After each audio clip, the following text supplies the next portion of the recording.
सबके मिल करके एनडीए बना है और एनडीए का मतलब ही वो 5 पार्टियों का है। बोल रहे हैं कि 25 में भी आदरणीय नीतीश कुमार ही चेहरा होंगे, तो निश्चित तौर पर होंगे। कोशिश कर रहे हैं कि हम बिहार को भी 5 साल में, आने वाले 5 साल में ऐसा करें कि यहाँ पर आईटी के क्षेत्र में बहुत सारे रोजगार हों। हर पार्टी की चाहत होती है कोई ज़्यादा से ज़्यादा मजबूत हो, हर पार्टी की चाहत होती है कि ज़्यादा से ज़्यादा सीटों पर लड़े, और हमारी भी चाहत है और हमने भी अपनी मंशा को सही जगह पर बता दिया है। तो उसी में 100 दिन का टारगेट है कि हम ज़्यादा से ज़्यादा कैसे रोज़गार का अवसर प्रदान करें, कैसे बिहार जैसे क्षेत्र में जहाँ की कम लोग एंटरप्रेन्योर्स बनते हैं उनको बनाने के लिए करें उनको। पनोरमा ग्रुप, जो सोचता है वो करता है, आपके अपने सपनों का आशियाना।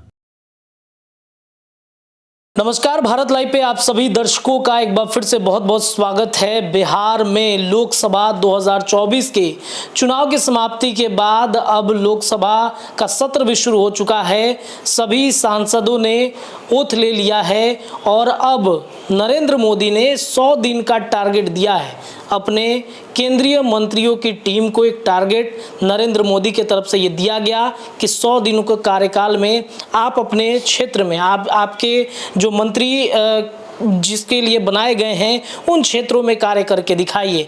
ऐसे में बिहार के लिए और ख़ासतौर पे जीतन राम मांझी की पार्टी हिंदुस्तानी अवाम मोर्चा के लिए बेहद ख़ास दिन था जब जीतन राम मांझी शपथ ले रहे थे केंद्र में मंत्री बनने को लेकर के। उनके बेटे आज हमारे साथ हैं, बिहार सरकार में ये भी मंत्री हैं। सबसे पहले तो सर आपको बहुत बहुत बधाई, आपकी पार्टी ने लोकसभा में ज़बरदस्त परफॉर्मेंस दिया है। आपके पिता और पूर्व सीएम ने जिस तरीके से केंद्र में मंत्री बने हैं, वो 100 दिन के टारगेट में क्या क्या पूरा करना है सर? देखिए, सर्वप्रथम तो मैं आपके माध्यम से माननीय प्रधानमंत्री जी को धन्यवाद देना चाहता हूँ कि जो विश्वास हमारी पार्टी और हमारे नेता पर उन्होंने दर्शाया है, हम लोग के लिए एक बहुत बड़ी बात है, चुनौती भी है। और निश्चित तौर पर जिस कमिटमेंट के साथ आदरणीय प्रधानमंत्री काम करते हैं और अपने सभी मंत्रियों को 100 दिन का टारगेट दिया है कि कैसे आप जनता के लिए काम करेंगे, कैसे राज्य के विकास और देश के विकास के लिए काम करेंगे।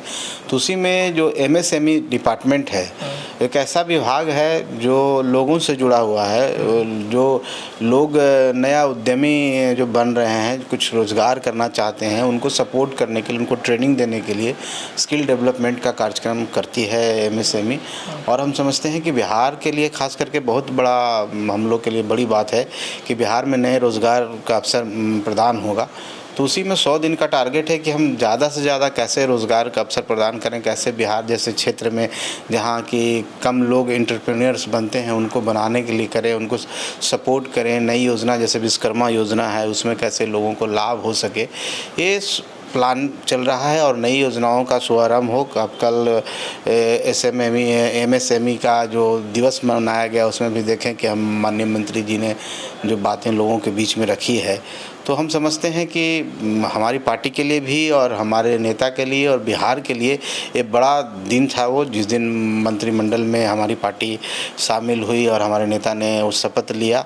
और इस बात के लिए भी हम लोग को गर्व महसूस हो रहा है कि हमारा दायरा जो भी कम था, हम एक ही सीट पर चुनाव लड़े और चुनाव जीते। उसके बाद भी जिस तरह से महत्व हम लोग को दिया गया है, वो महत्व अपने आप में एक बहुत महत्वपूर्ण बात है और एक चुनौती भी लाया है कि हम उसको कैसे उस चीज़ को पूरा कर पाएँ जो आशा विश्वास हम लोग पर दिया गया है। तो हम लोग के लिए चुनौती भी, हम लोग मेहनत करेंगे। बिहार में भी हम लोग काम कर रहे हैं, जनता के मुद्दों को कैसे आगे बढ़ाएंगे, गरीब लोगों के लिए जो हम एडवोकेसी करती है हमारी पार्टी, उनको कैसे उनके आशाओं पर हम खरे उतरेंगे, कैसे उनकी आवाज़ बनेंगे, इस सब बातों को लेकर के हम लोग आगे चल रहे हैं। और हम समझते हैं जो विश्वास हम लोग पर दर्शाया गया है उसको पूरी करने की कोशिश करेंगे। बिहार में उद्योग धंधे और पलायन जैसी व्यवस्था जो है वो बनी हुई है, उस व्यवस्था में जीतन राम मांझी किस तरीके से बिहार में एमएसएमई के माध्यम से उद्योग लगाएंगे? क्या पलायन बिहार में रोकने के लिए जीतन राम मांझी आपके पिताजी काम करेंगे बिहार के? देखिए, पूरी बिहार सरकार तत्पर है और बिहार सरकार की कोशिश है आदरणीय नीतीश कुमार जी हमारे मुख्यमंत्री हैं और इस सरकार की सोच है कि हम ज़्यादा से ज़्यादा लोगों को रोज़गार दें। आपने सुना होगा कि माननीय मुख्यमंत्री जी ने बोला है कि हम जब चुनाव आने से पहले तक 10 लाख लोगों को नौकरी देंगे और 20 लाख लोगों को रोज़गार देंगे। तो सरकार का ये प्रतिबद्धता है, सरकार का एक संकल्प है कि हम ज़्यादा से ज़्यादा लोगों को रोज़गार दें और उसी सरकार बिहार की सरकार के साथ भी केंद्र की सरकार उनको सपोर्ट कर रही है, हर तरह से सपोर्ट करने के लिए तैयार है। और उसी में मंत्रालय भी आता है, चाहे बिहार में जितने भी मंत्रालय मिले हैं सारे मंत्रालय में सब मिल करके बिहार को आगे बढ़ाने के, क्योंकि बिहार के जितने भी माननीय मंत्री बने हैं सबकी यही सोच है कि हम कैसे बिहार को बढ़ाएं। उसमें सबसे बड़ा मुद्दा होता है रोज़गार का मुद्दा, सबसे बड़ा होता है कि युवा हमारे जो पलायन करते हैं उनको हम रोकें और उसमें एक महत्वपूर्ण पार्ट इस विभाग का भी आता है। तो हम समझते हैं कि छोटे उद्योग को हम बढ़ावा देंगे, उनको स्किल डेवलपमेंट की ट्रेनिंग देंगे, उनको फाइनेंशियल मदद होगा अगर इस डिपार्टमेंट से, बैंक से उसको लिंकेज करके, तो निश्चित तौर पर वो लोग स्वरोजगार की ओर, सेल्फ डिपेंडेंसी की ओर बढ़ेंगे, अपने आत्मनिर्भर बनेंगे और दूसरों को रोज़गार देंगे। तो निश्चित तौर पर बिहार का विकास होगा, बिहार का जीडीपी बढ़ेगा, बिहार में उद्योग धंधे का बढ़ावा होगा, तो बिहार भी और राज्यों की तरह हमारा आगे बढ़ेगा। तो इसमें हम लोग की पूरी कोशिश है कि हम लोग ज़्यादा से ज़्यादा रोज़गार का सृजन कर सकें ताकि लोग यहाँ पर रह करके अपना विकास कर सकें, राज्य के विकास कर सकें और राज्य के साथ साथ देश के विकास कर सकें। बिहार में जिस तरीके से चर्चाएं कई तरह की चल रही हैं, राजनीति चर्चा अगर करें तो नीतीश कुमार की पार्टी जो है वो समीक्षा कर रही है, बीजेपी अपनी समीक्षा कर रही है, हिंदुस्तानी अवाम मोर्चा भी समीक्षा की होगी। क्या निकला है समीक्षा बैठक में? देखिए, हम लोग हर पार्टी करती है, निश्चित तौर पर चुनाव के बाद जब हम लोग बैठे हैं तो कुछ बातें हैं कि क्या कारण है, कहाँ हम सफल हुए, सफल होने के पीछे क्या कारण, असफल कहीं पर हुए हैं तो किस कारण से हुए हैं और हमारी क्या संगठन क्षमता है और हम कहाँ पर कमज़ोर हैं, कहाँ पर मजबूत हैं। और फीडबैक हम लोग ने भी सारे अपने जिला अध्यक्षों को बुलाया, जितने भी प्रभारी थे, हमारे लोकसभा के प्रभारी थे, उनको बुलाया, उनसे सारी बात समझे हैं। कुछ अच्छी बातें भी आई है और कुछ ऐसी बातें भी आई है जहाँ पर हम सुधार कर सकते हैं। तो संगठन के तौर पर भी हम अपनी पार्टी को कैसे बढ़ाएं, एनडीए के पार्ट के रूप में भी एनडीए को कैसे मजबूत करें, ये सारी समीक्षा हम लोग कर चुके हैं और इस सारी समीक्षा के बाद हम लोग भी एक्शन प्लान बना रहे हैं। आने वाला जो चुनाव है विधानसभा का, बिहार विधानसभा का चुनाव, उस बिहार विधानसभा में हम कैसे 2/3 से ज़्यादा बहुमत के साथ पुनः सरकार में एनडीए वापसी आए और पुनः हम लोग डबल इंजन की सरकार यहाँ पर कायम हो, इसके लिए हम लोग कोशिश कर रहे हैं, काम कर रहे हैं और जनता के बीच में भी हम लोग जाएंगे।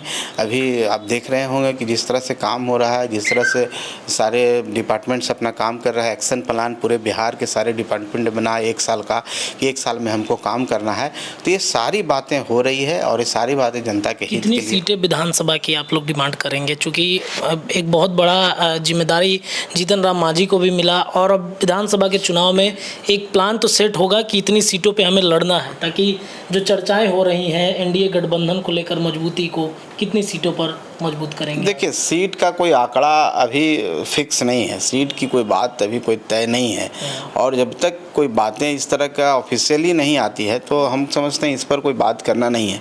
कोई पार्टी के तौर पर अगर आप कहेंगे तो हम लोग की तैयारी मैक्सिमम सीटों पर है और होना भी चाहिए। हम ज़्यादा से ज़्यादा सीटों पर मजबूत हों, ज़्यादा हमारे अपने कार्यकर्ताओं का निर्माण हो संगठन के तौर पर और हम अपना सदस्यता को बढ़ाएं, ये सब बात तो हम सभी सीटों पर कर रहे हैं, पूरे बिहार में कर रहे हैं।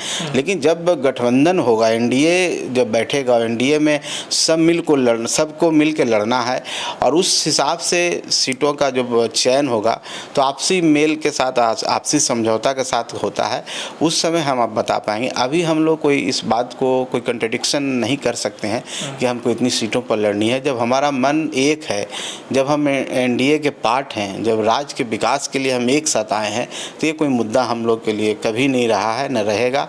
हम लोग हाँ, पार्टी के तौर पर, व्यक्तिगत तौर पर, राष्ट्रीय अध्यक्ष होने के तौर पर, कार्यकर्ताओं के सम्मान और भावना के लिए हम पार्टी के फोरम पर, जो सही फोरम है एनडीए का जो फोरम है, उस पर हम लोग अपनी बातों को लेकिन एक तो माइंडसेट होगा, एक आपने सोचा होगा कि भाई लोकसभा में 1 सीटें हमें नरेंद्र मोदी ने दी, बड़ी जिम्मेदारी हमें मिली, विधानसभा में भी उतनी सीटें जितना हम सोच रहे हैं उतना मिलना चाहिए, तब जाके हम और ज़्यादा मजबूत कर सकेंगे। हर पार्टी की चाहत होती है कोई ज़्यादा से ज़्यादा मजबूत हो, हर पार्टी की चाहत होती है कि ज़्यादा से ज़्यादा सीटों पर लड़े, और हमारी भी चाहत है और हमने भी अपनी मंशा को सही जगह पर बता दिया है। ये मीडिया में बोलने की चीज़ नहीं है, और आप निश्चिंत रहिए कि लोकसभा में अगर हम एक जगह लड़े हैं तो विधानसभा में हम ज़्यादा से ज़्यादा सीटों पर अपने कार्यकर्ताओं का चुनाव लड़ा सकेंगे। नीतीश कुमार की पार्टी में बैठक होने वाला है, कहा यह जा रहा है कि राष्ट्रीय अध्यक्ष बदल जाएगा, संगठन में बहुत तरह के बदलाव हो जाएंगे, एनडीए में क्या असर होने वाला है इसको? देखिए, इसकी जानकारी हम लोग को नहीं है। हम लोग इतना ही जानकारी है कि कार्यकारिणी की, राष्ट्रीय कार्यकारिणी की बैठक होने वाली है, और कार्यकारिणी में हम फैसले होते हैं जो पार्टी के हित में होता है, और उनका इंटरनल मामला है, क्या होगा नहीं होगा इस पर तो टिप्पणी करना बेकार है। लेकिन जो भी होगा उसको पार्टी का अंदरूनी मामला है। लेकिन एनडीए के रूप में हम लोग सब एक हैं, और एनडीए के विकास के लिए, राज्य के विकास के लिए हम लोग एक होकर के काम कर रहे हैं। बीजेपी के एमएलसी हैं, वो कहते हैं कि नीतीश कुमार अगर एनडीए में नहीं होते तो शून्य पर आउट हो जाती है एनडीए। आप मानते हैं इस बात को? देखिए, गठबंधन जब होता है तो हर पार्टी जो गठबंधन में शामिल होती है सबका सहयोग होता है, और कोई एक पार्टी क्लेम नहीं कर सकता है कि हम मेरे कारण हुआ। हार हो जीत हो, सबका अगर क्रेडिट लें डिसक्रेडिट लें तो सबको बराबर लेना होता है, सबको रिस्पॉन्सिबिलिटी होता है। अब माननीय संजय पासवान जी ने किस कंटेस्ट में वो कहा, किस परिप्रेक्ष्य में उनकी ये बातें आई, हम समझते हैं कि एक व्यक्ति का कोई क्रेडिट नहीं होता। हम गठबंधन किए हैं, अगर गाड़ी के 4 पहिए हैं तो एक पहिया भी अगर निकल जाएगा तो गाड़ी नहीं चल पाएगा। तो वो तो खूबसूरती है गठबंधन की ना। एक हम पार्टी भी अगर हटता तो थोड़ी सी दिक्कतें होती। तो ये कहना कि किसी के रहने नहीं रहने से, तो गठबंधन तो इसी के लिए होता है ना कि सब मिल करके चलना है, स्मूथली चलना है, तेज चलना है, विकास की गति को बढ़ाना है। तो चाहे जनता दल यूनाइटेड हो, भारतीय जनता पार्टी हो, चाहे हम हो, चाहे चिराग जी की पार्टी हो, चाहे आदरणीय उपेंद्र कुशवाहा जी की पार्टी हो, सबके मिल करके एनडीए बना है, और एनडीए का मतलब ही वो 5 पार्टियों का है। तो हम इस तरह के नहीं समझते हैं किसी को रहने न रहने। एनडीए एक यूनिट है, और एनडीए यहाँ पर चुनाव लड़ी है, एनडीए ने 30 सीट हासिल किया है, और आने वाला विधानसभा में एनडीए यहाँ से चुनाव लड़ेगी। किसी एक पार्टी को हम नहीं बोल सकते हैं। तो अब किस मनोदशा से बोले हैं उसकी नहीं जानते। हम जानते हैं कि सबका सम्मान, सबका विश्वास, सबका साथ से ही एनडीए जनता का विश्वास हासिल। 1-2 अंतिम प्रश्न है। नीतीश कुमार, बीजेपी में ये चर्चा है कि नीतीश कुमार को सीएम फेस से हटाया जाए, दूसरी तरफ चर्चा ये है बीजेपी के अंदर ही कि नीतीश कुमार ही सीएम फेस होंगे। सम्राट चौधरी और अश्विनी चौबे के अलग अलग बयान, आपसी द्वंद्व मानते हैं क्या इस चीज़ को आप? नहीं, ऐसी कोई द्वंद्व नहीं है। ये कुछ लोगों का शगुफा छोड़ा हुआ रहता है। कुछ लोग अपनी व्यक्तिगत राय को प्रकट करते हैं। जब प्रदेश अध्यक्ष हों, चाहे किसी पार्टी के राष्ट्रीय अध्यक्ष हों, जब वो कुछ बातें बोलते हैं तो समझिए कि आधिकारिक बयान होता है। बाकी और कोई लोग बोलते हैं उस बातों को तवज्जो हम लोग नहीं देते हैं। अगर हमारे भारतीय जनता पार्टी के प्रदेश अध्यक्ष और राष्ट्रीय अध्यक्ष जी कुछ बोल रहे हैं तो उसका अपना मायने होता है, और वो आधिकारिक रूप में आता है। वो बोल रहे हैं कि 25 में भी आदरणीय नीतीश कुमार ही चेहरा होंगे, तो निश्चित तौर पर होंगे। बाकी बातें ये सब कोई द्वंद्व की बात है, फैलाई जाती है, मिसअंडरस्टैंडिंग क्रिएट की जाती है। ऐसी कोई बात नहीं है, एकदम क्लियर है और क्लियर एंड लाउड जिसको नीतीश ही रहेंगे 2025 में एनडीए के सीएम फेस। अभी तो माननीय नीतीश कुमार जी चल रहे हैं, और हम समझते हैं कि 25 में भी वही रहेंगे। और निश्चित तौर पर हमको लगता है कि उनके नेतृत्व में अच्छा काम हो रहा है, बिहार आगे बढ़ रहा है, रोजगार मिल रहे हैं, और सभी क्षेत्र में हम इंफ्रास्ट्रक्चर हो, शिक्षा हो, सब क्षेत्र में हम विकास कर रहे हैं। तो हमको अभी को नहीं लगता है कि इस तरह कोई बात है कि किसी को हटाया जाए, रखा जाए। अच्छा, एक अंतिम प्रश्न है। 4 सीटें विधानसभा की खाली हुई हैं, उसमें एक सीट जीतन राम मांझी जी की सीट थी। उस पर क्या आपके प्रत्याशी होंगे या फिर एनडीए गठबंधन किसी और के प्रत्याशी होंगे? देखिए, स्वाभाविक तौर पर अगर बात करें तो हमारी सीट है, परंपरागत सीट हो गई है। हमारे संरक्षक महोदय वहाँ से 2 बार चुनाव लड़े हैं, और निश्चित तौर पर उनकी खाली हुई सीट है, तो हम पार्टी ही वहाँ चुनाव लड़ेगी।